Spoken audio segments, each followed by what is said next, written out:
पृष्ठ 2। हमने क्या देखा?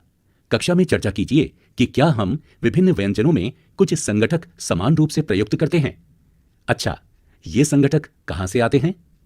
1.2 खाद्य सामग्री एवं उनके स्रोत। सारणी 1.2 में सूचीबद्ध कुछ कच्ची सामग्री जैसे फल और सब्जी के स्रोत का अनुमान लगाना हमारे लिए बहुत आसान हो सकता है। चित्र 1.2a। यह कहां से आते हैं? निश्चित रूप से पौधों से।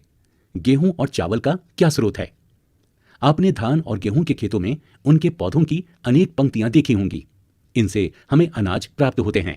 चित्र 1.3। कुछ अन्य खाद्य पदार्थ जैसे दूध, अंडा, मुर्गा, मछली, झींगा, मांस आदि हमें जंतुओं से प्राप्त होते हैं।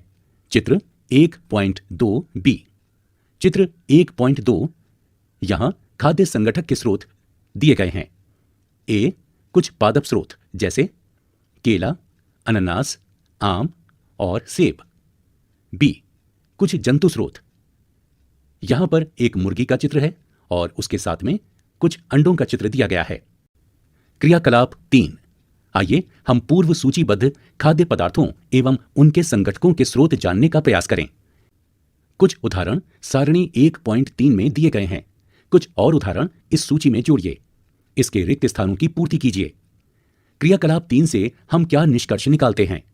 पौधे विभिन्न खाद्य संगठकों जैसे कि अन्न, सब्जी तथा फल इत्यादि के स्रोत हैं। जंतुओं से हमें दूध, मांस, अंडे तथा अन्य जांतव उत्पाद प्राप्त होते हैं। गाय, बकरी तथा भैंस दूध देने वाले कुछ सामान्य पशु हैं।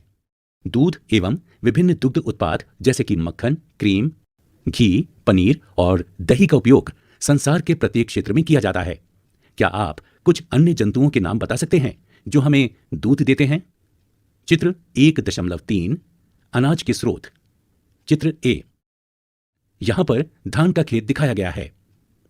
बी में एक किसान को बैलगाड़ी पर अनाज के कुछ बोरे ले जाते हुए दिखाया गया है। सारणी 1.2 खाद्य व्यंजन, संगठक जिससे वे बने हैं तथा उनके स्रोत। खाद्य मद, कच्ची सामग्री, स्रोत। खाद्य मद इडली, कच्ची सामग्री चावल, उड़द की दाल, नमक, जल, स्रोत पौधा यानी पादप। खाद्य मद चिकन करी, कच्ची सामग्री चिकन, मसाला, तेल या घी, जल, स्रोत जंतु, पौधे या जंतु। खाद्य मद खीर, कच्ची सामग्री दूध, चावल, चीनी, स्रोत जंतु, पौधा।